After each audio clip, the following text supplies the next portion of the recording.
কালীঘাটে পুজো দিতে এলেন গণেশ কুমার, তাকে দেখানো হলো কালো পতাকা। শুরু হয়েছে রাজনৈতিক তরজা। চলুন দেখে নেব সেই ছবি। আপনারা দেখছেন নিউজ নদিয়া এক্সপ্রেস। চ্যানেলটিকে সাবস্ক্রাইব, লাইক, শেয়ার এবং ফেসবুক পেজটি ফলো করুন আর দেখতে থাকুন নিউজ নদিয়া এক্সপ্রেস।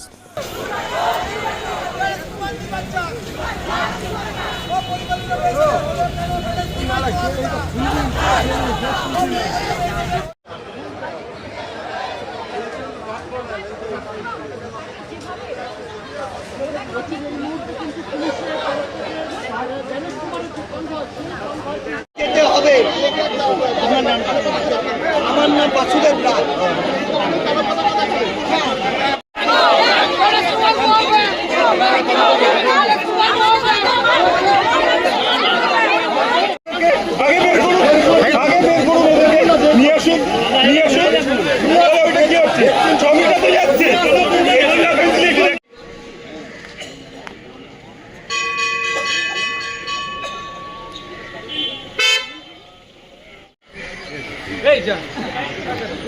কালীঘাট মন্দিরে পৌঁছলেন আমাদের দেশের চিফ মুখ্য যিনি নির্বাচন আধিকারিক রয়েছেন।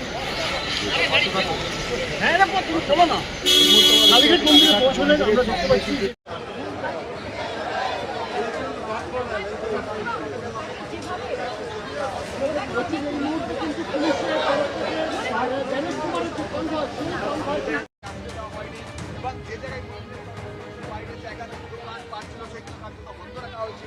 যাতে এখানে অবাঞ্ছিত কোনো ভিড় বা জমায়েত না হয়, বহু মানুষের জমায়েত না হয়, সেই কারণেই কিন্তু আগে আগে ব্যবস্থাপনা এবং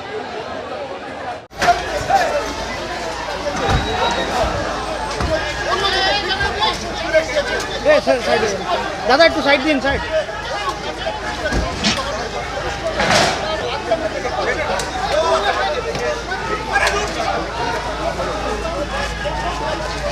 दादा थोड़ा सा साइड, दादा साइड।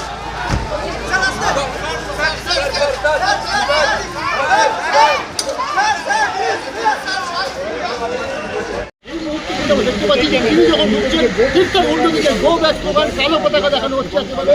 এবং কালীঘাট মন্দিরের বাইরেও গণেশ কুমার এই মুহূর্তে প্রবেশ করছেন কালীঘাটে, কিন্তু আবারও সেই গতকালের মতনই ছবি, যেখানে গো ব্যাক স্লোগান দেওয়া হচ্ছে এবং তাই না গো ব্যাক যে কালো পতাকা দেখানো হচ্ছে, গো ব্যাক লেখা এই মুহূর্তে আমরা